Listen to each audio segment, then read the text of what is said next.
ಲಿಂಗಾಯತ ಧರ್ಮ ಬಸವಣ್ಣ ಬಂದ ನಂತರ ಬಂದಿದ್ದ ಈ ಜಾತಿದು. ಬಸವಣ್ಣ ಮತ್ತು ಶರಣರು ಕೂಡ್ಕೊಂಡು ಕಟ್ಟಿದ ಧರ್ಮ ಲಿಂಗಾಯತ ಧರ್ಮ.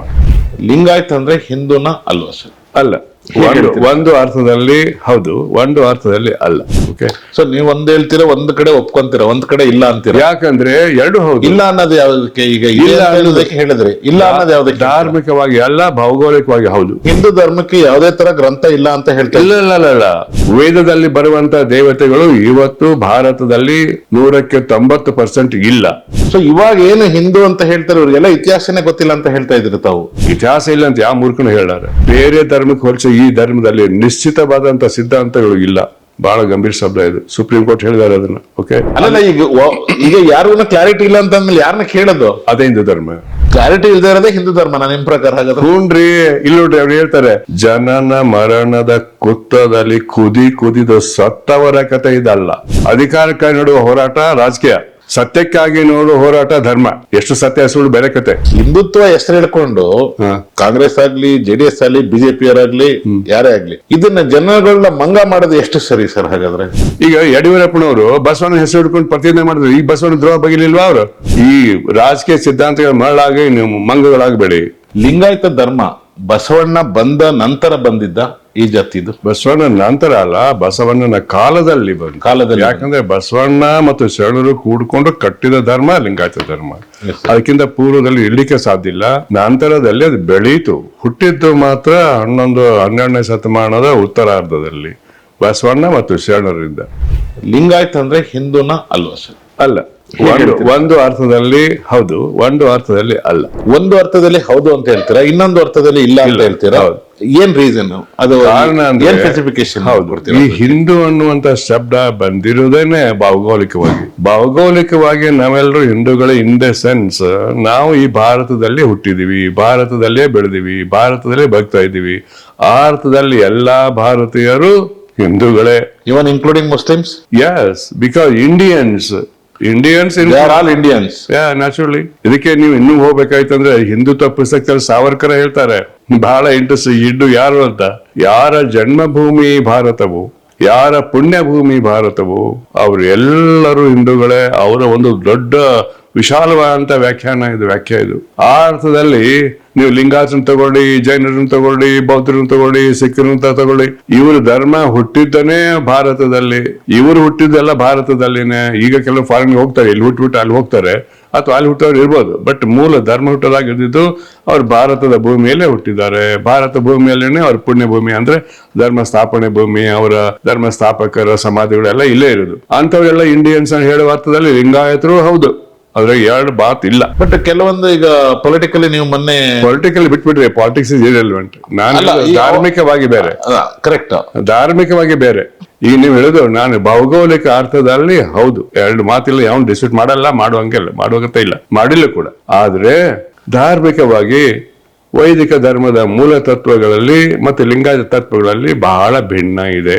ಆ ಭಿನ್ನತೆಯಿಂದಾಗಿ ಇದು ಮತ್ತೊಂದು ಪರ್ಯಾಯ ಧರ್ಮ, ವಿರೋಧ ಧರ್ಮ ಅಲ್ಲ, ಪರ್ಯಾಯ ಮತ್ತೊಂದು ಧರ್ಮ. ಹಾಗೆ ಜೈನರ ಧರ್ಮ ವೈದಿಕ ಧರ್ಮಕ್ಕೆ ಪರ್ಯಾಯವಾಗಿ ಇನ್ನೊಂದಿದೆ. ಆ ತರ ಬೌದ್ಧ ಧರ್ಮ ಹೇಗೆ ಪರ್ಯಾಯವಾಗಿ ಬಂದಿದೆ, ಹಾಗೆ ಸಿಖ್ ಧರ್ಮ ಹೇಗೆ ಪರ್ಯಾಯವಾಗಿದೆ, ಹಾಗೆ ಆ ಅರ್ಥದಲ್ಲಿ ಬೌದ್ಧ, ಜೈನ, ಸಿಖ್ ಧರ್ಮ, ಲಿಂಗಾಯತರು ಕೂಡ ಪರ್ಯಾಯ ಧರ್ಮ. ಇವಾಗ ಇವೆಲ್ಲ ಧರ್ಮಗಳು ಈ ಹುಟ್ಟಿದ್ದು ಯಾವ್ದು? ಬೌದ್ಧ ಧರ್ಮ, ಜೈನ ಧರ್ಮ. ಬೌದ್ಧನಿಂದ ಮಹಾವೀರ ಅವನಿಂದ ಹುಟ್ಟಲಿಲ್ಲ, ಮುಂದುವರಿತು ಜೈನ ಧರ್ಮ. ಇವು ಎಷ್ಟೋ 2,000-3,000 ವರ್ಷದಲ್ಲಿ ಇದ್ದಾರೆ. ಏನ್ ಜಗಳ ಇದೆನಾ? ಯಾರು ಹಿಂದೂಗಳು ಕೂಡ ಯಾರು ಕೊಲೆ ಮಾಡಿದಾರ? ಯಾರು ಅವ್ರ ವಿರುದ್ಧ ಜಗಳ ಮಾಡಿದಾರ? ಇವತ್ತು ಮಾಡ್ತಾ ಇದ್ದಾರ? ಇಲ್ವಲ್ಲ. ಸೊ ಆದ್ದರಿಂದ ಸಹಬಾಳ್ವೆ ಎಲ್ಲ ಪರ್ಯಾಯವಾಗಿದೆ ಹೊರತಾಗಿ ವಿರುದ್ಧವಾಗಿದೆ ಅಂತ ಹೇಳಕ್ಕಾಗಲ್ಲ. ಆದ್ರಿಂದ ಸೆಪರೇಟ್ ಧರ್ಮ ಧಾರ್ಮಿಕವಾಗಿ. ಓಕೆ, ಸೊ ನೀವ್ ಒಂದ್ ಹೇಳ್ತೀರಾ, ಒಂದ್ ಕಡೆ ಒಪ್ಕೊಂತೀರ, ಒಂದ್ ಕಡೆ ಇಲ್ಲ ಅಂತೀರ. ಯಾಕಂದ್ರೆ ಎರಡು ಹೌದು. ಇಲ್ಲ ಅನ್ನೋದು ಯಾವ್ದಕ್ಕೆ? ಈಗ ಇಲ್ಲ ಅನ್ನೋದಕ್ಕೆ ಹೇಳಿದ್ರೆ ಇಲ್ಲ ಅನ್ನೋದು ಯಾವ್ದಕ್ಕೆ? ಧಾರ್ಮಿಕವಾಗಿ ಅಲ್ಲ, ಭೌಗೋಳಿಕವಾಗಿ ಹೌದು. ನೀವು ಇಲ್ಲ ಅನ್ನೋದಕ್ಕೆ ಹೇಳಿ. ಇವಾಗ ಯಾವ ತರ ಇಲ್ಲ ಅಂತ ಹೇಳ್ತೀರಾ? ಎಕ್ಸಾಕ್ಟ್ಲಿ. ಅದು ಈ ಹಿಂದೂ ಧರ್ಮದ ಅರ್ಥ ಏನು ಅನ್ನೋ ಬಗ್ಗೆ ಬಹಳ ಗೊಂದಲ ಆಗ್ಬಿಟ್ಟವೆ. ಏನ್ ಗೊಂದಲ ಆಗಿದೆ ಅಂತಂದ್ರೆ, ಸುಪ್ರೀಂ ಕೋರ್ಟಿನ 2 ಜಡ್ಜ್ಮೆಂಟ್ಗಳಿದೆ. ಇದರಲ್ಲಿ ಒಂದು ಜಡ್ಜ್ಮೆಂಟ್ 1966ರಲ್ಲಿ ಡಿವಿಷನ್ ಬೆಂಚ್ ಈ CJI ನಿಮ್ಮ PB ಗಜೇಂದ್ರ ಕರೆದ್ರು. ಅವ್ರ ಜೊತೆ ಇನ್ನಿಬ್ರು ಜಡ್ಜ್ಗಳು ಕೂಡ್ಕೊಂಡು ಭಾರತದಲ್ಲಿರ್ತಕ್ಕಂಥ ಹಿಂದೂ ಧರ್ಮದ ವ್ಯಾಖ್ಯಾನ ಮಾಡಿದ್ದಾರೆ 66ರಲ್ಲಿ. ಆದ್ರ ಜಡ್ಜ್ಮೆಂಟ್ ಅನ್ನ ನಾನು ಒಂದು ಬುಕ್ ಕೋಟ್ ಮಾಡಿದ್ದೀನಿ. ಯಜ್ಞ ಪುರುಷ್ ದಾಸ್ ಜಿ ವರ್ಸಸ್ ಮೂಲದಾಸ್ ವ್ಯಾಸ್ ಅನ್ನೋರು ಗುಜರಾತ್ ನಲ್ಲಿ ಈಗ ನಿಮ್ಮ ಅಕ್ಷರಧಾಮ ಇದೆ ಅಲ್ಲ, Yes, sir. ಸ್ವಾಮಿನಾರಾಯಣ ಟೆಂಪಲ್ ಇದೆಯಲ್ಲ, ಹೌದು. ಅದರ ಒಬ್ಬ ಅನುಯಾಯಿ ಕೋರ್ಟಿಗೆ ಹೋದ. ಕೋರ್ಟಿಗೆ ಹೋಗಿ ಏನ್ ಹೇಳಿದಂದ್ರೆ ಇದು 1966 ಅಲ್ಲ, ಅವ್ರು ಕೋರ್ಟಿಗೆ ಹೋದ ಅದಕ್ಕಿಂತ ಪೂರ್ವದಲ್ಲಿ, ಅದಕ್ಕಿಂತ ಮುಂಚೆ ಹೋಗಿರ್ತಾರೆ, ಬಟ್ ಅದು ಜಡ್ಜ್ಮೆಂಟ್ ಬಂದಿರೋದು ಆ ಟೈಮ್ ಅಲ್ಲಿ. ಹೌದು. ಅಲ್ಲಿ ಏನಾಯ್ತು ಅಂದ್ರೆ ಇದು ಮೂಲದಾಸ್ ವ್ಯಾಸ್ ಅಂತಿದ್ದಲ್ಲ, ಅವನು ದಲಿತ ಅಂದ್ರೆ ಹಿಂದಿನ ಕಾಲ ಅಸ್ಪೃಶ್ಯ ಅನ್ನುವಂತ ಒಬ್ಬ ವ್ಯಕ್ತಿ, ಅವರ ಸಂಘಟನೆಯ ಒಬ್ಬ ಪ್ರತಿನಿಧಿ.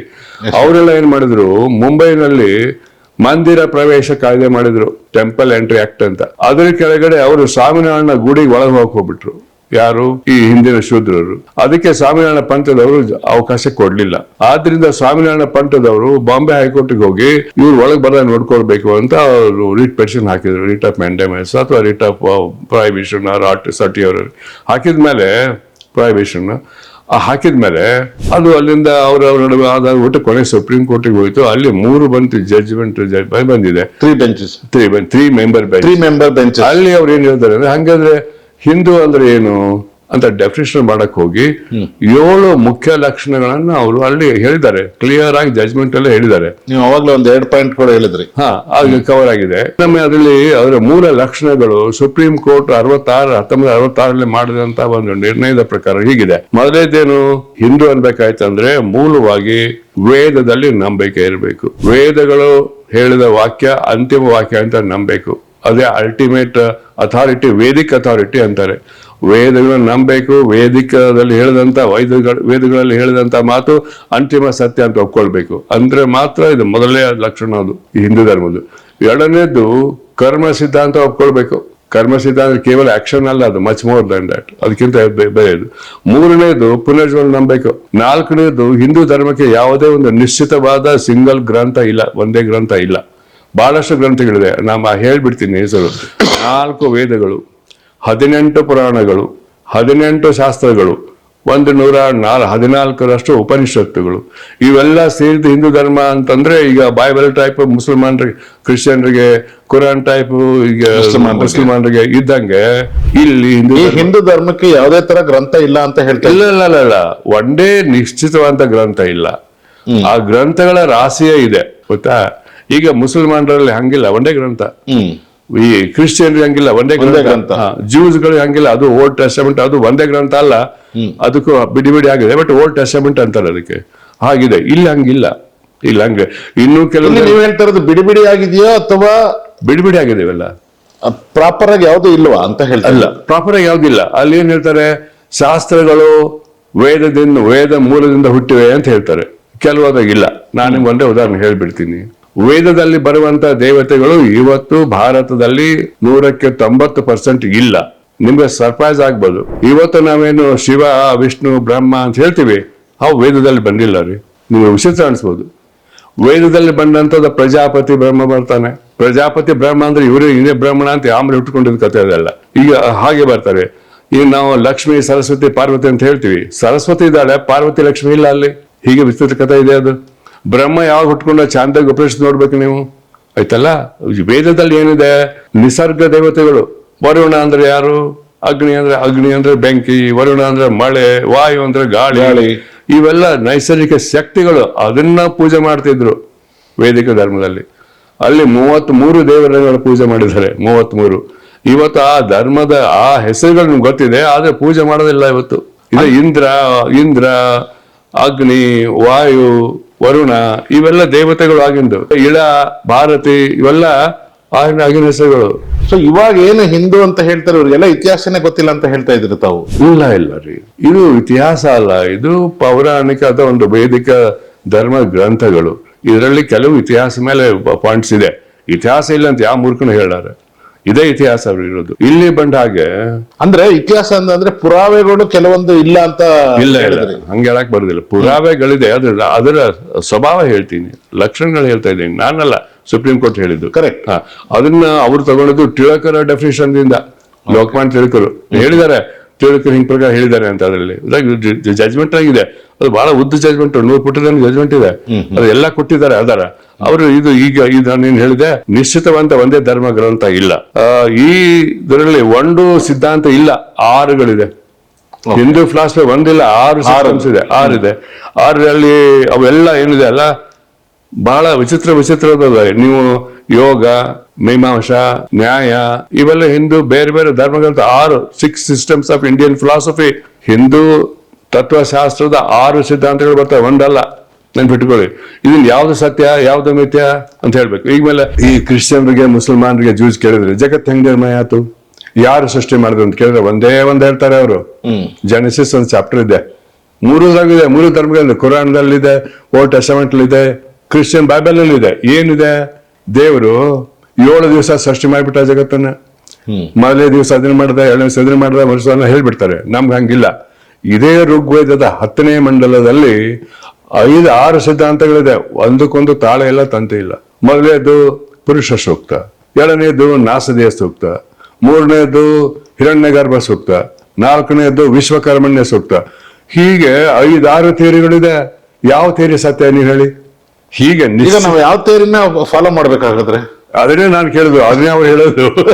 ಗೊತ್ತಾಯ್ತಲ್ಲ, ಈ ಪುರುಷ ಸೂಕ್ತ ಇಲ್ಲಿ ಎಲ್ಲಾದ್ನೂ ಒಂಥರ ಕನ್ಫ್ಯೂಸ್ ಮಾಡಿ ಇಟ್ಬಿಟ್ಟಿದ್ದಾರೆ. ಗೊಂದಲ ಕೂಡ ಸೃಷ್ಟಿಯಾಗಿದೆ. This is it. ನೀವೇ ಹೇಳಿದ್ರಿ ಅದನ್ನ. ಗೊಂದಲ ಸೃಷ್ಟಿ ಮಾಡಿ ಸುಮ್ನೆ ಬಿಟ್ಟಿದ್ದಾರೆ. ಅದಕ್ಕೆ ನಿಶ್ಚಿತವಾಗಿ ಯಾರಿಗೂ ಹೇಳಕ್ಕಾಗಲ್ಲ ಇದೇ ಸತ್ಯ ಅಂತ.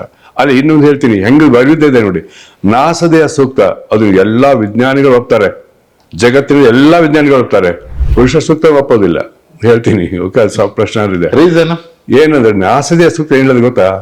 ಈ ಜಗತ್ತು, ಇಲ್ಲಿ ಎಲ್ಲ ಚರಾಚರ ವಸ್ತುಗಳು ಯಾರು ನಿರ್ಮಾಣ ಮಾಡಿದ್ರು, ಯಾವಾಗ ನಿರ್ಮಾಣ ಮಾಡಿದ್ರು, ಏಕೆ ನಿರ್ಣಯ ಮಾಡಿದ್ರು ಅನ್ನೋ ಪ್ರಶ್ನೆಗಳನ್ನ ನಾವು ಕೇಳಿದಿವಿ. ಅವ್ರು ಹೇಳ್ತಾರೆ, ನಾವು ಋಷಿಗಳಿಗೆ ಕೇಳಿದಾಗ ಅವ್ರೇನ್ ಹೇಳ್ತಾರೆ, ಯಾವಾಗ ಯಾರು ಹೇಗೆ ನಿರ್ಮಾಣ ಮಾಡಿದ್ರು ಯಾರಿಗೂ ಗೊತ್ತಿಲ್ಲ, ಕ್ಲಾರಿಟಿನೇ ಇಲ್ಲ ಒಬ್ರಿಗೂ. ಯಾರಿಗೂ ಸೂಕ್ತ ನಂಗೆ ಹೇಳ್ತಾರೆ, ನಾಸದ ಸೂಕ್ತಲ್ಲಿ ಯಾರಿಗೂ ಗೊತ್ತಿಲ್ಲ. ಅಲ್ಲಿ ಒಂದು ಶಬ್ದ ಬರ್ತದೆ, ಡಾಟ್ ಡೇಂಜರ್ ಶಬ್ದ. ಅದು ಯಾರಿಗೂ ಗೊತ್ತಿಲ್ಲ ಅಂತ ಹೇಳಿದ್ಮೇಲೆ ಏನಂದ್ರೆ, he up may know or may not. He may not. ಉಲ್ಟಾ ಗೊತ್ತಿರ್ಬೋದು, ಗೊತ್ತಿಲ್ಲದೇನೆ ಇರ್ಬೋದು. ಯಾರಿಗೆ ಹಿ ಅಂದ್ರೆ ಯಾರು? ಕಾಣದೇ ಇರೋನು. ಅವ್ರ ಹೆಸರು ಇಲ್ಲ, ಹಿ ಅದ ಕಾಣದೇ ಇರೋನು. ನಮ್ಗೆ ಗೊತ್ತಿಲ್ಲ, ಅವ್ನು ಕಣ್ಣು ಇಲ್ಲ. ಅವನು ಮೇಲಿರೋನು, ಮೇಲಿದ್ದವನು ಗೊತ್ತಿರ್ಬೋದು, ಗೊತ್ತಿರ್ಲಿಕ್ಕಿಲ್ಲ. ಆ ಮೇಲಿರೋನು ಯಾರು ಸರ್? ಅದೇ ಅದ್ರ ರಿಚ್ನೆಸ್. ಈ ಋಗ್ವೇದದ ಆ ಶ್ಲೋಕ ನಾಶ ಸಿಗ್ತಲ್ಲ, ಅದ್ರ ಶಕ್ತಿ ಇರೋದ ಇಲ್ಲಿ. ಹಿ ಅಂದ್ರೆ ಏನು? ಮುಸಲ್ಮಾನರು ಅವ್ನು ಏನ್ ಅನ್ಬೋದು? ಅಲ್ಲಾ ಅನ್ಬೋದು. ಜ್ಯೂಸ್ಗಳು ಆಯವೇ ಅನ್ಬೋದು. ಕ್ರಿಶ್ಚಿಯನ್ರು ಯಾರು ಯವವ ಅನ್ಬೋದು, ದೇವ್ರು.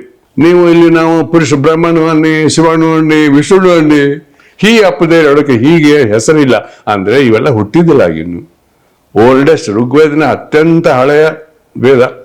ಅಲ್ಲಿನೇ ಇದನ್ನ ಹೇಳುತ್ತೆ, ನಾಸ್ತಿಯ ಸೂಕ್ತದಲ್ಲಿ ಇದೆ. ಈ ನಾಸ್ತಿಯ ಸೂಕ್ತವನ್ನ ವಿಜ್ಞಾನಿಗಳು ಬಹಳ ಲೈಕ್ ಮಾಡ್ತಾರೆ. ಯಾಕಂದ್ರೆ ನಿಶ್ಚಿತವಾಗಿ ಇದು ಯಾರಿಂದ ಹೇಗೆ ನಿರ್ಮಾಣ, ಇವತ್ತು ಕೂಡ ವಿಜ್ಞಾನಿಗಳೇ ಗೊತ್ತಿಲ್ಲ. ಅದಕ್ಕೆ ಈಗ ಏನು 3-4 ತೆರಿಗೆ ಇದ್ದಾರೆ. ಏನದು ಬಿಗ್ ಬ್ಯಾಂಗ್ ಆಯ್ತು, ಇಲ್ಲ ಅದರಿಂದ ಒಂದು ಅಣುವಿಂದ ಆಯ್ತು ಅಂತ ತಿಳ್ಕೊಂಡು ಎಲ್ಲ 2 ತಿರೋದು ಹಿಗ್ಸ್ ಬಸಾನ್ ಅಂತ ಹೇಳಾಣಿದೆ. ಅವೆಲ್ಲ ಥಿಯರಿ ಸೈಂಟಿಸ್ಟ್ಗಳು ಇನ್ನೂ ಯಾರು ಗೊತ್ತಿಲ್ಲ. ಇದೇ ಅದು ಹೇಳುತ್ತಲ್ಲ, ಹಿಂದೂ ಧರ್ಮ ಗ್ರಂಥ ಈ ನಾಸೆ ಸೂಕ್ತಲ್ಲಿ ಹೇಳ್ಬಿಟ್ಟಿದೆ ಅಲ್ಲ 5000 ವರ್ಷಗಳ ಹಿಂದೆ. ಅದು ಋಗ್ವೇದದ 10ನೇ ಮಂಡಲದಲ್ಲಿ ನಾಸದೇಯ ಸೂಕ್ತ ಇದೆ. ಯಾರು ಬೇಕಾದ್ರೆ ನೋಡ್ಕೊಳ್ಬಹುದು. ಓಕೆ, ನನ್ ಕೇಳ ಸಂಸ್ಕೃತ ಶ್ಲೋಕನೇ ಇದೆ, ಹೇಳ್ಕೊಂತ ಕೊಡೋದಿಲ್ಲ ನಾನು. ಅದಾದ ನಂತರ ಈ ಪ್ರಜಾಪತಿ ಎಲ್ಲರೂ ಬರ್ತದೆ, ಎಲ್ಲ ಕಥೆಗಳೆಲ್ಲ ಪುರುಷ ಸೂಕ್ತ ಎಲ್ಲ ಬರ್ತದೆ. ನಾನು ಆಗಲೇ ಹೇಳಿದೆ, ಪುರುಷ ಅನ್ನುವಂತ ಒಬ್ಬ ದೈವಿ ಪುರುಷ, ಕಾಸ್ಮಿಕ್ ಪರ್ಸನ್ ಅಂತ ಅಂತಾರೆ. ಅವನು 4 ಭಾಗ ಮಾಡಿದ್ರೆ ರುಂಡಕ್ಕೆ ಏನಂತಾರೆ, ಭುಜಕ್ಕೆ ಏನಂತಾರೆ, ಕಾಲಿಗೆ ಏನಂತಾರೆ ಹೇಳಿದ್ನಲ್ಲ, ಅದು ಇಲ್ಲೇ ಬರ್ತದೆ, ಪುರುಷ ಸೂಕ್ತದಲ್ಲಿ ಬರ್ತದೆ ಅದು. ಓಕೆ, ಇನ್ನೊಂದಿದೆ ಬಹಳ ವಿಚಿತ್ರ ಇದೆ, ಅದು ಕೂಡ ಏನದು ಬ್ರಾಹ್ಮಣಸ್ಪತಿ ಸೂಕ್ತ ಅಂತ ಅಲ್ಲಿ ಬರ್ತದೆ. ಅದರಲ್ಲಿ ಇನ್ನೊಂದೇನ್ ಹೇಳ್ತಾರೆ ಅಂದ್ರೆ, ಲೋಕಗಳನ್ನ ಅಂದ್ರೆ ಎಷ್ಟು ಲೋಕಗಳು ಗೊತ್ತಿದೆ ಅಲ್ಲ, ಎಷ್ಟು ಲೋಕಗಳಿದೆ ಹಿಂದೂಜಮ್ದಲ್ಲಿ? ಕೆಳಗಡೆ 7, ಮೇಲ್ಗಡೆ 7. ಆತಾಳ, ಪಾತಾಳ, ತಳ, ತಳ, ಅದು 7 ಅಂತ ಹೇಳ್ತಾರಲ್ಲ, ಅವು ಕೆಳಗಡೆ ಇದೆ. ಕೆಳಗಡೆ ಭೂಮಿ ಕೆಳಗಡೆ ಇದೆ. ಆಮೇಲೆ ಸ್ವರ್ಗ, ದೇವಲೋಕ, ಭೂಲೋಕ, ಸ್ವರಲೋಕ, ಸ್ವರ್ಗಲೋಕ ಅವೆಲ್ಲ ಇದೆಲ್ಲ ಮೇಲ್ಗಡೆ ಇದೆ. ಈ 7 ಲೋಕಗಳು ಸೃಷ್ಟಿ ಆಗಿರ್ಲಿಲ್ಲ. ಸೃಷ್ಟಿ ಆಗಿದ್ದು ಈ ಸ್ಮೃತಿಯಲ್ಲಿ ಬರ್ತದೆ, ಈ ಸೂತ್ರದಲ್ಲಿ ಬರ್ತದೆ. ಲೋಕಗಳನ್ನ ಕ್ರಿಯೇಟ್ ಮಾಡಿದ ದೇವರು. ಮತ್ತೊಂದದು ಇದಕ್ಕೆ ಸಂಬಂಧ ನಾಸದೇ ಬೇರೆ, ಇದು ಬೇರೆ. ಅದ್ರಲ್ಲಿ ಹೇಳ್ತಾರೆ ಮತ್ತೊಂದು ಉಪನಿಷತ್ತಲ್ಲಿ ಬರ್ತದೆ ಅದು. ಇದನ್ನು ಕ್ರಿಯೇಟ್ ಮಾಡಿದ, ಅದಕ್ಕೆ ಜಗತ್ತಲ್ಲಿ ಇಂತಿಂತವ್ರು ಹಾಕ್ಬಿಟ್ಟ. ಯಾರನ್ನ ಹಾಕಿದ? ಅವ್ರ ಹೆಸರಿಲ್ಲ, ದೇವತೆಗಳ ಹೆಸರಿಲ್ಲ ಅಲ್ಲಿ. ಲೋಕಗಳು ಕ್ರಿಯೇಟ್ ಆಯ್ತು. ಯಾವ ಲೋಕ ಅಂತ ಹೇಳಿಲ್ಲ, 14 ಲೋಕ ಹೇಳಿಲ್ಲ, ಆಮೇಲೆ ಉಟ್ಕೊಂಡಿದ್ದೆವು. ಈಗ 14 ಲೋಕದಲ್ಲಿ ಯಾರ್ಯಾರಿದ್ದಾರೆ ಅಂತ ಹೇಳಿಲ್ಲ, 14 ಲೋಕ ಕ್ರಿಯೇಟ್ ಆಯ್ತು ಅಂತ ಹೇಳಿಲ್ಲ ಅವನು ಲೋಕ ಬೇರೆ ಬೇರೆ. ಮತ್ತೆ ಯಾರು ಈ 14 ಲೋಕ ಕ್ರಿಯೇಟ್ ಮಾಡಿದ್ದು? ಆಮೇಲೆ ಪುರಾಣಗಳು. ಈಗ ಗೊತ್ತಾಯ್ತಾ? ಮತ್ತೆ ಯಾವ ಆಧಾರದ ಮೇಲೆ ಒಬ್ಬ ಮನುಷ್ಯ, ಈಗ ಯಾರೋ ಮಗು ಹುಟ್ಟುತ್ತೆ, ಒಬ್ಬ ಮನುಷ್ಯ ಅಲ್ಲ, ಭಾರತೀಯರು ಹಿಂದೂಗಳು ಅಂತ ಹೇಳಿ, ಹಿಂದೂಗಳು, ಈಗ ನಾನು ನಂಬೇಕು ಅಂದ್ರೆ ಯಾವ ಆಧಾರದ ಮೇಲೆ ನಂಬೇಕು ನಾನು? ನೀವೇ ವಿಚಾರ ಮಾಡಿ. ಹಿಂಗಿದೆ ಕನ್ಫ್ಯೂಷನ್. ಅದಕ್ಕೆ ಸುಪ್ರೀಂ ಕೋರ್ಟ್ ಹೇಳಿದೆ, ಬೇರೆ ಧರ್ಮಕ್ಕೆ ಹೋಲಿಸಿ ಈ ಧರ್ಮದಲ್ಲಿ ನಿಶ್ಚಿತವಾದಂತ ಸಿದ್ಧಾಂತಗಳು ಇಲ್ಲ. ಬಹಳ ಗಂಭೀರ ಶಬ್ದ ಇದು, ಸುಪ್ರೀಂ ಕೋರ್ಟ್ ಹೇಳಿದಾರೆ ಅದನ್ನ. ಓಕೆ, ಮೋಕ್ಷಕ್ಕೆ ದಾರಿಗಳು ಒಂದೇ ಇಲ್ಲ, ಬಹಳ ದಾರಿಗಳಿದೆ. ನೀವು ಯಾವ್ದು ನಂಬ್ತೀರಿ ನೀವ್ ಹೇಳ್ಬಿಡಿ. ಯಾವ್ದು ನಂಬೇಕು? ಇವಾಗ ಯಾರಾದ್ರು ಈಗ ನಿಮ್ಮಂತವ್ರು ಹೇಳಿದ್ರೆ ದೊಡ್ಡವರು ಅದನ್ನೇ ನಂಬ್ಕೊಂತೀರಿ. ನಾನ್ ನಂಬೇಡ್ರಿ, ಧರ್ಮಗಳನ್ನ ಕೇಳಿ ನೀವು. ನನ್ನ ಧರ್ಮಗಳು ಅಲ್ಲ, ಶಂಕರಾಚಾರ್ಯ ಕೇಳಿ. ಒಂದೊಂದ್ ಒಂದ್ ಹೇಳ್ತಾರೆ. ಅಲ್ಲ, ಈಗ ಯಾರಿಗೂ ಕ್ಲಾರಿಟಿ ಇಲ್ಲ ಅಂತಂದ್ಮೇಲೆ ಯಾರನ್ನ ಕೇಳೋದು? ಅದೇ ಹಿಂದೂ ಧರ್ಮ. ಕ್ಲಾರಿಟಿ ಇಲ್ದೇ ಇರೋದೇ ಹಿಂದೂ ಧರ್ಮ ನಿಮ್ ಪ್ರಕಾರ ಹಾಗಾದ್ರೆ? ಹೂನ್ರಿ, ಇಲ್ಲಿ ನೋಡ್ರಿ, ಅವ್ರು ಹೇಳ್ತಾರೆ ಮೋಕ್ಷಕ್ಕೆ ಅನೇಕ ರೀತಿ ಮಾರ್ಗಗಳಿವೆ, ಒಂದಲ್ಲ ಎಂಬ ಸತ್ಯವನ್ನು ಕಂಡುಕೊಳ್ಳುವುದು. ಯಾವ ಮಾರ್ಗ? ಆಮೇಲೆ ಕೆಲವು ಹೇಳ್ತಾರೆ ಜ್ಞಾನ ಮಾರ್ಗ, ಭಕ್ತಿ ಮಾರ್ಗ, ಕರ್ಮ ಮಾರ್ಗ. ಅದು ಕ್ರಿಯೇಟ್ ಮಾಡಿರೋದು ನಂತರದ್ದು. ಆದ್ರೆ ಈ ಮೂಲಲ್ಲಿ ಹೇಳಿಲ್ಲ, ಅದನ್ನು ಸುಪ್ರೀಂ ಕೋರ್ಟ್ ಹೇಳಿದ್ದಾರೆ. ಮೋಕ್ಷಕ್ಕೆ ದಾರಿಗಳು ಬಾಳ, ಮೋಕ್ಷ ಒಂದೇ, ದಾರಿಗಳು ಬಾಳ. ಮೋಕ್ಷ ಅಂದ್ರೆ ಏನು? ಏನ್ರಿ ನಾವೆಲ್ಲ ಬಾಳ ಸಪ್ಲೈ ಮಾಡ್ತೀವಲ್ಲ, ಏನ್ ಅರ್ಥ? ಎದರಿಂದ ಮೋಕ್ಷ ಅಂದ್ರೆ ಏನು? ಇದು ಪುನರ್ಜನ್ಮಕ್ಕೆ ಬರ್ತದೆ. ಈಗ ನೀವು ನಾನು ಈ ಧರ್ಮ ಈ ಒಂದು ನಂಬಿಕೆ ಪ್ರಕಾರ ಎಷ್ಟ್ ಸಲ ಹುಟ್ಟು ಸಾಯ್ತೀವಿ? ಯಾರು ಗೊತ್ತಾ? ಹುಟ್ಟು ಸಾಯೋದು ಸತ್ಯ, ಅವ್ರು ಎಷ್ಟ್ ಸಲ ಗೊತ್ತಿಲ್ಲ. 84 ಲಕ್ಷ ಸಲ. 84 ಲಕ್ಷ ಸಲ ಹುಟ್ಟುದು ಸಾಯುದು, ಹುಟ್ಟುದು ಸಾಯುದು, ಪುನರ್ಜನ್ಮ, ಮರಣ ಜನನ, ಮರಣ ಜನನ. ಅದಕ್ಕೆ ಅಲ್ಲಮ ಪ್ರಭುಗಳದು ಲಿಂಗಾಯತರಲ್ಲಿ ಬಹಳ ಬುಕ್, ಅವನೊಂದು ವಚನ ಇದೆ, ಚಾಮರಸನ ಪ್ರಭುಲಿಂಗ ಲೀಲೆ ಅಂತ ಬುಕ್ ನ ಬರ್ತದೆ. ಇದು ಅದೇನ್ ಹೇಳ್ತಾರೆ ಗೊತ್ತಾ? ಜನನ ಮರಣದ ಕುತ್ತದಲ್ಲಿ ಕುದಿದು ಸತ್ತವರ ಕಥೆ ಇದಲ್ಲ. ಕನ್ನಡದಲ್ಲಿ ಇದು ಅವ್ರ ವಚನ ಇದೆ. ಹುಟ್ಟು ಸಾವಿನ ಚಕ್ರದಲ್ಲಿ ಇನ್ವಾಲ್ವ್ ಆದಂತ, ಅಳವಡಿಕೆ ಆದಂತ ವ್ಯಕ್ತಿಯ ಹೆಸರು ಈ ಬುಕ್ ಅಲ್ಲ ಅಂತ. ಯಾರು? ಅಲ್ಲಂ ಪ್ರಭು ಹೇಳ್ತಾರೆ. ಈ ಮೋಕ್ಷ ಅಂದ್ರೆ ಜನನ ಮರಣದಿಂದ ಹೊರಪಟ್ಟು ಸಾಯನಂಗಿಲ್ಲ, ಹುಟ್ಟುನಂಗಿಲ್ಲ, ಶಾಶ್ವತಕ್ಕೆ ಒಂದಿದ್ ಕೆಡು, ಅದೇ ಮೋಕ್ಷ. ಹುಟ್ಟು ಸಾವಿನಿಂದ ಬಿಡುಗಡೆ ಮಾಡ್ಕೊಳ್ಳೋದನ್ನೇ ಮೋಕ್ಷ. ಗೊತ್ತಾಯ್ತಾ? ಆ ಮೋಕ್ಷ ಬೇಕಾ ಬೇಡ ನೀವು ವಿಚಾರ ಮಾಡ್ಕೊಳ್ಳಿ. ಮೋಕ್ಷ ಗೊತ್ತಾಯ್ತಲ್ಲ? ಸೊ ಇದು ಮೋಕ್ಷ. ಅದಕ್ಕೆ ದಾರಿಗಳು ಬಹಳ. ಇದು ಹಿಂದೂ ಧರ್ಮದ ಮೂಲ ತಿಂಗ ಒಂದೇ ಅಲ್ಲ. ಆಮೇಲೆ ಏನು? ದೇವರುಗಳು ಸಂಖ್ಯೆ ಎಷ್ಟಿದೆ? 33 ಕೋಟಿ.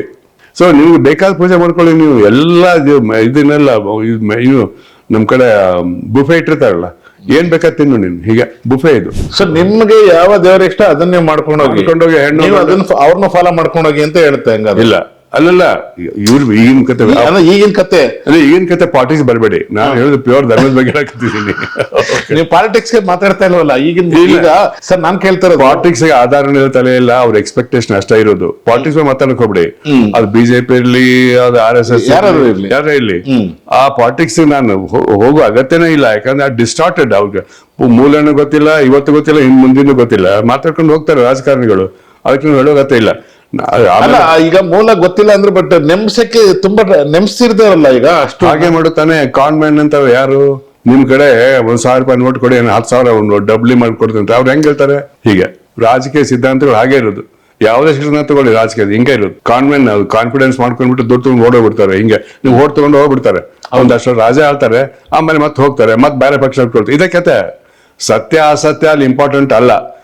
ಯಾರು ನನಗೆ ಅಧಿಕಾರ ಬೇಕು, ಅಂತಸ್ತು ಬೇಕು, ಕೊಡು, ಅದನ್ನೇ ಅದೇ ರಾಜಕೀಯ. ಓಕೆ, ಅಷ್ಟಕ್ಕೆ ಮತ್ತೆ ಅಧಿಕಾರಕ್ಕಾಗಿ ನೋಡುವ ಹೋರಾಟ ರಾಜಕೀಯ, ಸತ್ಯಕ್ಕಾಗಿ ನೋಡುವ ಹೋರಾಟ ಧರ್ಮ. ಎಷ್ಟು ಸತ್ಯ ಸುಳ್ಳು ಬೇರೆ ಕತೆ. ಅಷ್ಟಿರುತ್ತೆ. ಸತ್ಯಕ್ಕೆ ಹೋರಾಟ ಮಾಡ್ತಾರೆ ಯಾರಿದ್ದಾರೆ ಸರ್ ಈಗಿನ? ಆದ್ರೆ ನಿಮ್ ಸತ್ಯ ಬೇರೆ, ಅವ್ರ ಸತ್ಯ ಬೇರೆ, ಇವ್ರ ಸತ್ಯ ಬೇರೆ. ಒಂದೇ ಸತ್ಯ ಅಂತ ಯಾವನಿಗೆ ಗೊತ್ತು? ನಿಮ್ ದೇವರ ಬೇರೆ, ಅವ್ರ ದೇವರ ಬೇರೆ, ಅವ್ರ ಧರ್ಮ ಬೇರೆ. ನಿಮ್ ಧರ್ಮ ನೀವೇ ಸತ್ಯ, ಆ ದೇವರ ಸತ್ಯ. ನನ್ನ ಧರ್ಮಕ್ಕೆ ಇವನೇ ಸತ್ಯ, ಅವ್ರ ಧರ್ಮಕ್ಕೆ ಅವರೇ ಸತ್ಯ. ಸತ್ಯ ಅನ್ನೋದು ಅರ್ಥನ ಕಷ್ಟ ಇದೆ. ಓಕೆ, ಅದ್ರ ಹೋಗಿ ಈ ಕವಿಗಳು ಬಹಳ ಚೆನ್ನಾಗಿ ಹೇಳಿದ್ದಾರೆ. ಈ ಯಾರು ದರ ಬೇಂದ್ರ ಹೇಳ್ತಾರೆ, ಸತ್ಯಾಸತ್ಯಗಳ ನಡುವಿನ ಶಾಶ್ವತ ರೂಪವೇ ತಾನಂತೆ ಶಿವ. ಏನು? ಸತ್ಯ ಅಸತ್ಯ ಎರಡರ ನಡುವೆ ದೇವರಿದಾನೆ, ಎರಡೂ ಕಡೆ ಇಲ್ಲ ಅಂತ. ಅವರು ಕ್ಲಾರಿಟಿ ಕೊಡ್ಲಿಲ್ಲ. ಅಲ್ಲೂ ಇಲ್ಲ ರೀ, ಹಂಗ ಇದೆ ಕತೆ. ಸತ್ಯ ಅದು ಇವಾಗ ಬಹಳ ಮನುಷ್ಯನಿಗೆ ಕ್ಲಾರಿಟಿ ಬರ್ಬೇಕಂದ್ರೆ ಏನ್ ಮಾಡ್ಬೇಕು ಹೇಳಿ ಸರ್? ಸ್ವಲ್ಪ ವಿಚಾರ ಮಾಡ್ಬೇಕು. ಯಾವ ತರ ವಿಚಾರ? ಈ ಸ್ವಂತ ಕ್ಲಾರಿಟಿ ಇಲ್ವಲ್ಲ. ಅಲ್ಲ, ಸ್ವಂತ ವಿಚಾರ ಮಾಡಿ. ಸ್ವಂತ ವಿಚಾರ ಮಾಡಿದ್ರೆ ಅಟ್ಲೀಸ್ಟ್ ಅವನು ಅದೇ ಇವಾಗ ಹೋಟ್ ಹಾಕ ಕೇಳಿದವರು ಸ್ವಂತ ವಿಚಾರ ಮಾಡಕ್ ಕೊಡುದಿಲ್ಲ. ಹಿಂದುತ್ವ ಹಬ್ಬಕ್ಕೆ ಹೋದು ಆ ಪ್ರಕಾರ ವಿಚಾರ ಮಾಡು. ಕಾಂಗ್ರೆಸ್ ಹಿಂಗ್ ಮಾಡಿ, JDS ಎರಡು ಇಲ್ಲ ಮೂರ್ಕೊಂಡು ಮಾಡಿ, ಹೀಗೆಲ್ಲ ಕಥೆಗಳಿವಲ್ಲ. ಸೊ ರಾಜಕೀಯ ಸಿದ್ಧಾಂತಗಳನ್ನ ಧಾರ್ಮಿಕ ಸಿದ್ಧಾಂತಕ್ಕೆ ಹೋಲಿಕೆ ಆದ್ರೆ ಹೋಲಿಕೆ ಆಗಲ್ಲ. ಅದೇ ಗಲಾಟೆ ನೋಡುದು ಈ ದೇಶದಲ್ಲಿ ನಡೀತಾ ಇರೋದು. ಬರ್ಲಿ, ಹಿಂದುತ್ವ ಹೆಸರು ಹಿಡ್ಕೊಂಡು ಕಾಂಗ್ರೆಸ್ ಆಗ್ಲಿ JDS ಆಗ್ಲಿ BJP ಯಾರೇ ಆಗ್ಲಿ ಇದನ್ನ ಜನಗಳನ್ನ ಮಂಗ ಮಾಡೋದು ಎಷ್ಟು ಸರಿ ಸರ್? ಹಾಗಾದ್ರೆ ಅದನ್ನ ಜನ ಉಪಯೋಗ ಮಾಡ್ಬೇಕಲ್ಲ, ಈ ವಿಚಾರ ಮಾಡ್ಬೇಕಲ್ಲ. ಯಾಕಂದ್ರೆ ಹೋಟ್ ಹಾಕೋರು ಇವ್ರು ಹೆಂಗೆ ಅಧಿಕಾರಕ್ಕೆ ಹೆಂಗ್ ಬರ್ತಾರ್ರಿ? ಈಗ ಯಡಿಯೂರಪ್ಪನವರು ಬಸವಣ್ಣ ಹೆಸರು ಹಿಡ್ಕೊಂಡು ಪ್ರತಿಜ್ಞೆ ಮಾಡಿದ್ರು. ಈಗ ಬಸವಣ್ಣ ದ್ರೋಹ ಬಗಿಲಿಲ್ವಾ ಅವರು? ಯಾವ ರೀತಿ ದ್ರೋಹ ಬಗೆದಂದ್ರೆ ಈಗ ಬಸವಣ್ಣ ಎಲ್ಲ ಹಿಂದೂ ಧರ್ಮ ಅಂತ ಹೇಳ್ತಾರೆ, ಇದಕ್ಕೆ ಸ್ವಯಂ ಕೊಡ್ಲ ಅಂತ ಹೇಳ್ತಾರೆ, ಬಸವಣ್ಣನ ಹಿಂದೂ ಅಂತ ಹೇಳ್ತಾರೆ. ಇದೆಂತ ಕತೆ ಇದು? ಧಾರ್ಮಿಕವಾಗಿ ಹೇಳೋದು. ಅದಕ್ಕೆ ಅವ್ರಿಗೆ ಕ್ಲಾರಿಟಿ ಇರುದಿಲ್ಲ. ಅಧಿಕಾರ ಬೇಕು ಹಿಂಗ್ ಹೇಳೋದ್ರಿ. ಅದಕ್ಕೂ ವಿಚಾರ ಅವ್ರನ್ನ ಅಧಿಕಾರ ತಂದವ್ರು ಯಾರು? ಜನಗಳು ಅಂದ್ರೆ ಯಾರು? ವೋಟರ್ಸ್. ವಿಚಾರ ಮಾಡಿ. ಅದೇ ನಮ್ಮ ಸಂವಿಧಾನ ಏನ್ ಹೇಳಿದೆ? ಪ್ರಜ್ಞಾವಂತ ವಿಚಾರವಂತ ಪ್ರಜೆಗಳನ್ನ ಮಾಡೋದು ಈ ಸಂವಿಧಾನ ಉದ್ದೇಶ. ವಿಚಾರ ಮಾಡ್ರಿ. ಯಾವನು ಏನ್ ಹೇಳ್ತಾನೆ, ಯಾಕೆ ಹೇಳ್ತಾನೆ, ಏನ್ ರೀಸನ್ ಅದ್ರ ಏನ್ ಹೇಳ್ತಾನೆ, ಯಾಕೆ ಹೇಳ್ತಾನೆ, ಯಾವಾಗ ಹೇಳಕತ್ತಾನೆ ಇದನ್ನ, ಮೊದಲು ಯಾಕೆ ಹೇಳಿಲ್ಲ? ಹೀಗೆ ಅದಕ್ಕೆ ಪ್ರಜ್ಞಾವಂತರಾಗ್ಬೇಕನ್ನೋ ಇದೇ ವಿಷಯ. ನೀವು ಬಹಳ ಗಂಭೀರ ವಿಷಯ ಚರ್ಚೆ ಮಾಡ್ತಿದ್ದೀವಿ ನಾವಿಲ್ಲಿ. ಹೌದು. ಈ ರಾಜಕೀಯ ಸಿದ್ಧಾಂತಗಳ ಮರಳಾಗಿ ನೀವು ಮಂಗಗಳಾಗಬೇಡಿ. ರಾಜಕೀಯ ಸಿದ್ಧಾಂತಗಳನ್ನು ಯಾರು ಯಾಕೆ ಹೇಳ್ತಾರೆ ಮತ್ತೆ ಯಾವಾಗ ಹೇಳ್ತಾ ಇದ್ದಾರೆ, ಹಿಂದೆ ಯಾಕೆ ಹೇಳಿಲ್ಲ ಇದನ್ನು? ಹೀಗಿದೆ ಕತೆ. ಸೊ ಇನ್ನೊಂದು ಹೇಳಿದೆ ಏನಂದ್ರೆ, ಇತರ ಧರ್ಮಗಳಂತೆ ಹಿಂದೂ ಧರ್ಮವು ಯಾವುದೇ ಒಂದು ನಿರ್ದಿಷ್ಟ ಸೈದ್ಧಾಂತಿಕ ಪರಿಕಲ್ಪನೆಗೆ ಬದ್ಧವಾಗಿರುವುದಿಲ್ಲ. ಮಾತಾಡಿದ ಈಗ ಪೂಜಿಸಲ್ಪಡುವ ದೇವರುಗಳ ಸಂಖ್ಯೆ ಅಸಂಖ್ಯೆ. ಆದ್ರೆ ವಿಗ್ರಹಾರಾಧನೆ ನಂಬಿಕೆ ಇಲ್ಲದವರು ಇದ್ದಾರೆ, ನಂಬಿಕೆ ಇದ್ದವರು ಇದ್ದಾರೆ. ಇಬ್ಬರು ಹಿಂದೂಗಳೇ. ನೀವು ಹೆಂಗ್ ನಂಬ್ತೀರಿ ಇದನ್ನ? ಹಿಂಗಾಯ್ತು, ಗೊತ್ತಾಯ್ತಾ? ಇದು ಹಿಂದೂ ಧರ್ಮದ ಲಕ್ಷಣಗಳು. ನಾನು ಹೇಳಿದಲ್ಲ, ಸುಪ್ರೀಂ ಕೋರ್ಟ್ 66ರಲ್ಲಿ ಯಜ್ಞಪುರುಷ ದಾಸ್ಜಿ ವರ್ಸಸ್ ಮೂಲ್ದಾಸ್ ಹೇಳಿದಂತ ಡೆಫಿನಿಷನ್ 7 ಲಕ್ಷಣಗಳು. ಈ ಒಂದು ಕಲ್ಪನೆ ಬಂತ. ಎರಡನೇದು, ಇದು 1996ರಲ್ಲಿ ಜಸ್ಟಿಸ್ ವರ್ಮಾ ಅನ್ನೋರು ಒಂದು ರಾಜಕೀಯ ಪ್ರಶ್ನೆ ಪಕ್ಷದಲ್ಲಿ ಕೊಟ್ಟದ್ರೆ, ರಾಜಕೀಯ ಪಕ್ಷ ಏನಿತ್ತಂದ್ರೆ ಅಲ್ಲಿ ಪ್ರಭು ಅಂತ ಹೇಳ್ಕೊಂಡು ಒಬ್ರು, ಕುಂಟೆ ಅಂತ ಮತ್ತೊಬ್ಬ ಇಬ್ರು, ಒಬ್ಬ ಶಿವಸೇನದವನು, ಮತ್ತೊಬ್ಬ ಅವನ್ ಬೇರೆದವನು. ಇವನೇನ್ ಮಾಡಿದ, ಎಲೆಕ್ಷನ್ ಪ್ರಚಾರ ಮಾಡೋ ಧರ್ಮ ಉಪಯೋಗ ಮಾಡ್ಕೊಂಡ್ ಬಿಟ್ಟ. ಅವಾಗ ಅದಕ್ಕೆ ಹಿಂದುತ್ವ ಉಪಯೋಗ ಮಾಡ್ಕೊಂಡು ಬಿಟ್ಟ. ಅದರಿಂದ ಅವ್ರು ಡಿಸ್ಕ್ವಾಲಿಫೈ ಮಾಡ್ಬೇಕಂತ ಕೋರ್ಟಿಗೆ ಹೋಯ್ತು. ಅಲ್ಲಿ ಅವ್ರು ಏನ್ ಹೇಳಿದ್ರು, ಹಿಂದುತ್ವ ಅನ್ನೋ ಧರ್ಮನೇ ಅಲ್ಲ, ಹಿಂದೂ ಮತ್ತೆ ಹಿಂದುತ್ವ ಧರ್ಮನೇ ಅಲ್ಲ, ಇದು way of life. Supreme court ಹೇಳಿರೋದು ಎರಡನೇ ಜಜ್ಮೆಂಟ್ ಇದು. ಎರಡನೇ ಜಜ್ಮೆಂಟ್ ಅಲ್ಲಿ ಇದು ಯಾವ ಇಯರ್ ಅಲ್ಲಿ ಸರ್? 1996 ಅದು 66, 33 ವರ್ಷ ಒಂದೇ. ಓಕೆ, ಇದು ಜಸ್ಟಿಸ್ ವರ್ಮಾ ಜಜ್ಮೆಂಟ್. ಎಷ್ಟು ಮಟ್ಟಿಗೆ ಸತ್ಯ, ಅಷ್ಟು ಮಟ್ಟಿಗೆ ಅದು ಸಮಂಜಸ ಅನ್ನೋದು ಬೇರೆ ಕತೆ ನಾ ಈ ಬುಕ್ ಮಾಡಿದ್ದೀನಿ. ಇದಾಗಿದೆ, ಅದು ನನ್ನ ವೈಯಕ್ತಿಕ ಅಭಿಪ್ರಾಯ. ಆದ್ರೆ ಸುಪ್ರೀಂ ಕೋರ್ಟ್ ಮತ್ತೊಮ್ಮೆ ನೋಡಬೇಕಾಗಿದೆ, ಎರಡು ಡೆಫಿನೇಷನ್ ಈಗ ಮತ್ತೆ ಮಾಡ್ಬೇಕಾಗಿದೆ. ಅದ್ರ ಬಗ್ಗೆ ಬಹಳ ಮಂದಿ ಜಡ್ಜ್ಗಳು ಕೂಡ ಅಲ್ಲೆಲ್ಲ ಒಂದು ಒಪಿನಿಯನ್ ಕೊಟ್ಟಿದ್ದಾರೆ. ಜಸ್ಟಿಸ್ ವರ್ಮಾ ಜಜ್ಮೆಂಟ್ ಮತ್ತೆ ತಿರುಗಿ ನೋಡೋ ಅಗತ್ಯ ಇದೆ ಅಂತ ಹೇಳ್ಕೊಂಡು. ಈಗ ಗೊತ್ತಾಯ್ತಲ್ಲ, ನೀವು 66ರಲ್ಲಿ ಸದಸ್ಯ ಸುಪ್ರೀಂ ಹೇಳ್ತಾರೆ ಇದು ಹಿಂದೂ ಧರ್ಮ ಅನ್ನೋ ಧರ್ಮ, ಅದಕ್ಕಿಂತ ಲಕ್ಷಣಗಳಿದೆ ಅಂತ ಹೇಳ್ಬಿಡಿ ಯಜ್ಞಪುರ ದಾಸ್ ಕೇಸ್ನಲ್ಲಿ. ಇಲ್ಲಿ ಬಂದಾಗ ಧರ್ಮ ಅಲ್ಲ, ವೇ ಆಫ್ ಲೈಫ್, ಹಿಂದೂ ಮತ್ತು ಹಿಂದೂ ಎರಡು ಧರ್ಮ ಅಲ್ಲ ಅಂತ ಹೇಳ್ಬಿಟ್ರು. ಈಗ ನಮ್ಮ ಪ್ರಧಾನಮಂತ್ರಿ ತಿರ್ತಿರಿ ಅದನ್ನ ಹೇಳ್ತಿದ್ದಾರೆ. ಹೌದು, ಹೇಳ್ತಿದಾರಲ್ಲ. ಈಗ ನೀವು ಯಾವ ಸತ್ಯ? ಎರಡು ಸುಪ್ರೀಂ ಕೋರ್ಟ್ ಹೇಳಿದ್ದಾರೆ. ನಾವು ಈಗ ಸುಪ್ರೀಂ ಕೋರ್ಟ್ ನಂಬೇಕು ಅಥವಾ ಇವ್ರು ನಂಬೇಕು ಸರ್ ನಮ್ಮ ಪ್ರಧಾನಮಂತ್ರಿಗಳನ್ನ? ಪ್ರಧಾನಮಂತ್ರಿಗಳು ಸುಪ್ರೀಂ ಕೋರ್ಟ್ ಕೋರ್ಟ್ ಮಾಡಿದ್ದಾರೆ, ಸೊ ಸುಪ್ರೀಂ ಕೋರ್ಟ್ ನಂಬೇಕಾಗುತ್ತೆ. ಅವ್ರು ಸ್ವಂತ ಹೇಳಿಲ್ಲ. ನಿಮ್ಗೆ ವಿಡಿಯೋ ಅನ್ಕೊಂಡಿದೆ, ಅದು ನೋಡಿದ್ರೆ ಅವರು ಮೋದಿ ಅವ್ರ ವಿಡಿಯೋ, ಅದು ತಿರ್ತಿ ಹೇಳಿದ್ರೆ ಹಮ್ ಅಯ್ಯೋ ನೈ ವಿಶ್ವಾಸ ನೈ ಕರ್ತೆ, ಹಮ್ ಸುಪ್ರೀಂ ಕೋರ್ಟ್ ಜಜ್ಮೆಂಟ್ ತರ ಹೋಗ್ತೇವೆ ಅಂತ ಹೇಳ್ತಾ ಇದ್ದಾರೆ. ಅವರು ನೇರವಾಗಿ ಹೇಳಿದ್ದಾರೆ, ಒಂದ್ಸಲ 10 ಸಲ ಹೇಳಿದ್ದಾರೆ. ಸೊ ಇವಾಗ ಅವ್ರು ಸ್ವಂತ ಹೇಳಿಲ್ಲ, ನನ್ನ ಸ್ವಂತ ಹೇಳಿಕೆ ಅಂತ ಹೇಳಿಲ್ಲ ಅವರು. ಸುಪ್ರೀಂ ಕೋರ್ಟ್ ಹಿಂಗೆ ಹೇಳಿದೆ, ಆದ್ರಿಂದ ಸುಪ್ರೀಂ ನಂಬ್ತೀವಿ ಅಂತ ಹೇಳಿದ್ರು. ಸುಳ್ಳಲ್ಲ ಅದು. ಯಾಕೆ 96 ಬಂದಿರೋದು ಹೊಸ ಜಜ್ಮೆಂಟ್, 66 ಹಳೆ ಜಜ್ಮೆಂಟ್. ಈಗ ಕೋರ್ಟ್ ಮಾಡ್ತಾ ಇರೋದು ಯಾವುದು? ಹೊಸದು. ಹಳೆದ ಯಾಕೆ ಕೋರ್ಟ್ ಮಾಡ್ತಾ ಇಲ್ಲ ಅವರು? ಅದೇ ಅವ್ರು ಕೇಳಿ. ಈಗ ಹೊಸದು ಹೇಳೋರು ಹಳೆದನ್ನ ಹೇಳ್ಬೇಕಲ್ಲ. ಅಂದ್ರೆ ಇವರ ರಾಜಕೀಯಕ್ಕೋಸ್ಕರ ಹೊಸ ಜಡ್ಜ್ಮೆಂಟ್ ನ ಉಪಯೋಗಿಸ್ಕೊಂತಾರೆ ಅಂತ ಹೇಳ್ಬಹುದಾ ನಾವು? ಅಲ್ಲ, ನಾನು ಅಭಿಪ್ರಾಯ ಕೊಡ್ಲಾರ, ಅವ್ರಿಗೆ ಕೇಳ್ಬಿಡಿ. ಯಾಕಂದ್ರೆ ಪ್ರಶ್ನೆ ಹೇಳ್ಬೇಕಲ್ಲ ಸರ್, ನೀವಂದ್ರೆ ಸಿಗ್ತೀರಲ್ಲ. ಅವ್ರ ಬಗ್ಗೆ ಅವ್ರ ಶಬ್ದಗಳನ್ನ ನನ್ನ ಬಾಯಿ ಇದುವರೆಗೂ ಅವ್ರು ಯಾವ್ದೋ ಮಾಧ್ಯಮಕ್ಕೆ ಇಂಟರ್ವ್ಯೂನೇ ಕೊಟ್ಟಿಲ್ಲ. ನೀವು ಹೋಗಿ ಅವ್ರನ್ನ ಕೇಳಿ ಅಂತೀರಾ? ಅದ್ರ ಬಗ್ಗೆ ಕಮೆಂಟ್ ಮಾಡೋದಿಲ್ಲ. ಅದ್ರ ಬಗ್ಗೆ ಯಾಕಂದ್ರೆ ಬಟ್ ರಾಜಕೀಯಕ್ಕೆ ಹೋಗುತ್ತೆ. I don't comment on that. But what I am saying, he quoted Supreme Court judgement and he himself said so. So ಅವರು ಸುಪ್ರೀಂ ಕೋರ್ಟ್ ಜಜ್ಮೆಂಟ್ ಹೇಳ್ಬಿಟ್ರೆ ಹೇಳಿದ್ರು ಅದನ್ನ. ಅದರಿಂದ ಅವರು ತಪ್ಪಲ್ಲ, ಅದು ಸುಪ್ರೀಂ ಕೋರ್ಟ್ ಜಜ್ಮೆಂಟ್, ತಪ್ಪೋಸ್ತಾರೆ ಗೊತ್ತಿಲ್ಲ, ನಿರ್ಣಯ ಆಗ್ಲಿ. ಬಟ್ ಸುಪ್ರೀಂ ಕೋರ್ಟ್ ಅಲ್ಲಿ ಏನ್ ಹೇಳಿದೆ ಅದನ್ನ ಅವರು ರಿಪೀಟ್ 1996 ಈಗ ಕೋರ್ಟ್ ಮಾಡ್ತಾ ಇದಾರೆ. ಹೌದು, ಹಳೆ ಜಜ್ಮೆಂಟ್ ಕೋರ್ಟ್, ಹಳೆ ಜಡ್ಜ್ಮೆಂಟ್ ಮಾತ್ರ ಕೋರ್ಟ್ ಮಾಡಿಲ್ಲ. ಮಾಡಿಲ್ಲ. ಸೊ ಹಳೆ ಜಡ್ಜ್ಮೆಂಟ್ ನ ನಿಜವಾಗ್ಲೂ ಅವರು ಜನಗಳಿಗೆ ಏನಾದ್ರು ಒಂದು ಅವೇರ್ನೆಸ್ ಮೂಡ್ಬೇಕಂದ್ರೆ ಹಳೆ ಜಡ್ಜ್ಮೆಂಟ್ ಬಗ್ಗೆ ಮಾತಾಡ್ಬೇಕಲ್ಲ. ಹಾಗಾದ್ರೆ ಆ ಜಜ್ಮೆಂಟ್ ಬಹಳ ಸೈಂಟಿಫಿಕ್ ಆಗಿದೆ. ಹಳೆ ಇವ್ರಿಗೆ ವರ್ಕ್ ಆಗಲ್ಲ, ಪೊಲಿಟಿಕಲ್ ಆಗಿ ಅದು ವರ್ಕ್ ಆಗಲ್ಲ, ಅದಕ್ಕೆ ಅವ್ರು ಮಾತಾಡ್ತಾ ಇಲ್ಲ. ಹಾಗಾದ್ರೆ ಹೌದು ಹೌದು ಹೀಗಿದೆ. ಇನ್ನೂ ಕೆಲವು ವಿಷಯ ಹಿಂದುತ್ವ ಬುಕ್ ನೀವು ಓದ್ಬೇಕ್ರಿ, ದಯವಿಟ್ಟು ಕನ್ನಡ ಇದೆ, ಓದಿ. ಆ ಬುಕ್ ಕೆಲವು ಒಳ್ಳೊಳ್ಳೆ ಅಂಶಗಳಿದೆ. ಹೆಚ್ಚಿನ ವಿಡಿಯೋಗಳಿಗೆ ಪ್ರತಿಧ್ವನಿ ಯೂಟ್ಯೂಬ್ ಚಾನೆಲ್ ಸಬ್ಸ್ಕ್ರೈಬ್ ಮಾಡಿ, ಬೆಲ್ ಐಕಾನ್ ಕ್ಲಿಕ್ ಮಾಡಿ.